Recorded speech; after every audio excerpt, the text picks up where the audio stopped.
ये video third part है the 4 agreement series का। तो इस वीडियो को देखने से पहले अगर आपने लास्ट 2 पार्ट नहीं देखे तो प्लीज़ इन्हें वॉच करना, लिंक आपको डिस्क्रिप्शन में मिल जाएगा। इस वीडियो में हम बेसिकली बात करेंगे the third agreement which is don't make assumption. ऐसा कितनी बार होता है लाइफ में कि हम अननेसेसरली सिचुएशन को अज्यूम कर लेते हैं, अपने खुद की इमेजिनेशन के थ्रू कुछ ऐसा मान लेते हैं जो रियलिटी से बहुत ही अलग होता है, और वैसा नहीं होता तो उसकी वजह से प्रॉब्लम्स होती है, कभी कभी परेशान भी हो जाते हैं। मैं एक कंपनी में जॉब करता था।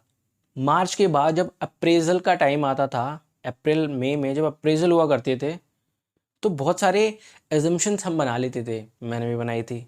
बहुत सारे एक्सपेक्टेशन होती थी कि सैलरी इतने % बढ़ेगी और प्रमोशन होगा। तो मेरी भी एक बार यही एक्सपेक्टेशन थी। अप्रेजल का टाइम आया, मैंने देखा कि जो मेरे बाकी कलीग्स हैं उनके बहुत अच्छे अप्रेजल्स हो रहे थे, उनके सैलरी इंक्रीमेंट भी अच्छा हो रहा था, 28% हो रहा था, प्रमोशन भी हुए थे। मेरा जब नंबर आया तो प्रमोशन तो हुआ ही था, बट मेरे माइंड में मैंने एज्यूम कर लिया था कि मेरा भी 28% अप्रेजल होगा, 28% सैलरी इंक्रीमेंट होगा। लेकिन जब मुझे मेरे मैनेजर ने बोला कि आपका इतने % है, 22% है, तो मेरे चेहरे पे एक फेक हंसी थी। फेक हंसी बहुत ही ईजीली आइडेंटिफाई हो जाती है कि ये सामने वाला पर्सन हंस रहा है पर खुश नहीं है अंदर से। तो मेरे चेहरे पे वो फेक हंसी साफ साफ नज़र आ रही थी। कुछ देर के लिए मुझे बड़ा बुरा लग रहा था क्या है, पर बाद में मुझे लगा कि यार कॉमेडी हुई है, एक तरह से कॉमेडी ही थी, क्योंकि वो शक्ल मुझे अभी भी याद है किस तरह से मैं फेक हंसी दिखा रहा था बाहर।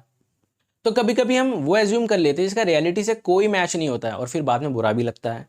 कुछ कलीग ऐसे भी थे जिनका प्रमोशन नहीं हुआ था, सोच के गए थे कि प्रमोशन होगा लेकिन नहीं हुआ।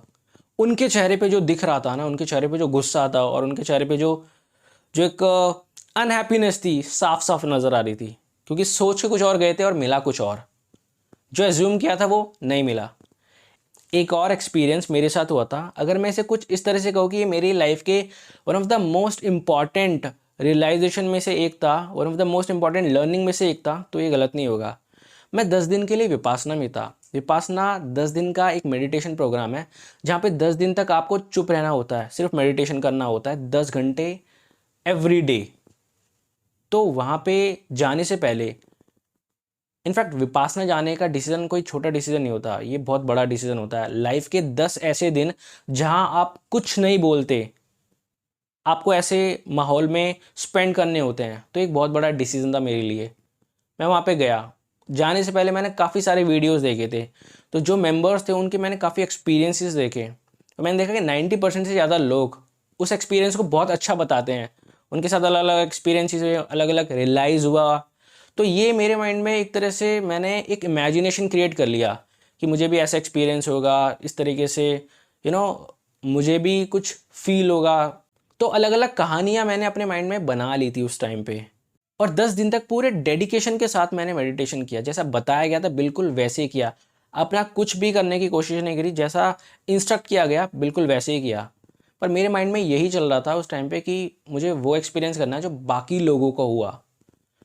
विपासना कहती है कि आप लाइफ को एज इट इज़ देखो। विपासना एज इट इज़ देखना सिखाती है, और मैं कुछ वो एक्सपीरियंस करने की कोशिश कर रहा था जो मेरी इमेजिनेशन था। दोनों में ज़मीन आसमान का फ़र्क है। एक एज इट इज़ रियलिटी है और एक इमेजिनेशन है।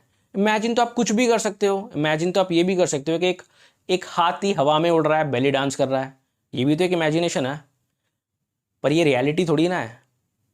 तो विपासना एज इट इज़ देखना सिखाती है, और मैं इमेजिनेशन को सच मान रहा था वहाँ पे, और वैसा कुछ एक्सपीरियंस हो नहीं रहा था। 10 दिन निकल गए, कुछ एक्सपीरियंस नहीं हुआ। मुझे काफ़ी लोगों ने बोला कि मुझे देख के उन्होंने कुछ वहाँ पे मेडिटेशन किया था, बिकॉज मैं बहुत ही डेडिकेशन के साथ कर रहा था। पर बाद में 11वें दिन मुझे रियलाइज़ हुआ, सब अपने अपने एक्सपीरियंसेस बता रहे थे, ज़्यादातर लोग बहुत खुश थे, पर मुझे अंदर से वो फील नहीं हो रहा था, बिकॉज मैं जिस लिए आया था वो मुझे मिला ही नहीं। उस दिन मुझे रियलाइज़ हुआ कि खुद के मन में, खुद के माइंड में मैंने कुछ ऐसे कहानियाँ बना ली थी, कुछ ऐसे एज्यूम कर लिया था जिसकी वजह से मुझे एंड में सफ़र करना पड़ा, बिकॉज वो मिला नहीं जो सोच के गया था। उस दिन मुझे रियलाइज़ हुआ कि हम कुछ भी एज्यूम कर लेते हैं और उसको जब सच मान लेते हैं तो वो आगे जाके हमें प्रॉब्लम्स क्रिएट करता है। तो ये थर्ड एग्रीमेंट ये मैसेज देता है कि अननेसेसरली कभी कभी हम अपने अजम्पशन, अपनी इमेजिनेशन के थ्रू प्रॉब्लम्स क्रिएट करते हैं, क्योंकि वो सिर्फ और सिर्फ हमारी इमेजिनेशन ही तो है, उसको हम सच मान लेते हैं कि यही सच है, जबकि उस इमेजिनेशन में, उस अजम्पशन में और रियलिटी में बहुत फ़र्क होता है। कई सारे रिलेशनशिप के टूटने की वजह ये अजम्पशन ही होती है। फॉर एग्जाम्पल, ऐसे बहुत सारे केसेस देखने को मिले जहाँ पे गर्लफ्रेंड या बॉयफ्रेंड अपने पार्टनर का फ़ोन नहीं उठा रहा या नहीं उठा रही, और सामने वाला पर्सन कुछ अलग ही इमेजिन कर लेता है। अबे ये भी तो हो सकता है कि बैटरी ऑफ हो गई हो या फ़ोन स्विच ऑफ हो गया हो, कुछ भी हो सकता है, या सामने वाला पर्सन बिजी हो, कुछ भी हो सकता है। पर क्योंकि आपका पार्टनर एजम्पशंस क्रिएट कर लेता है, फिर वहाँ से फाइट स्टार्ट होती है, ट्रस्ट ब्रेक होता है और आगे जाके वो ब्रेकअप, सेपरेशन, इन सब में बदल जाता है। So unnecessarily don't make assumption. So I hope ये वीडियो आपको अच्छा लगा हो। प्लीज़ वीडियो को लाइक ज़रूर करना और मुझे कमेंट करके ज़रूर बताना कि ये सीरीज़ आपको कैसी लग रही है। I will see you in my next and final video of this 4 agreement series.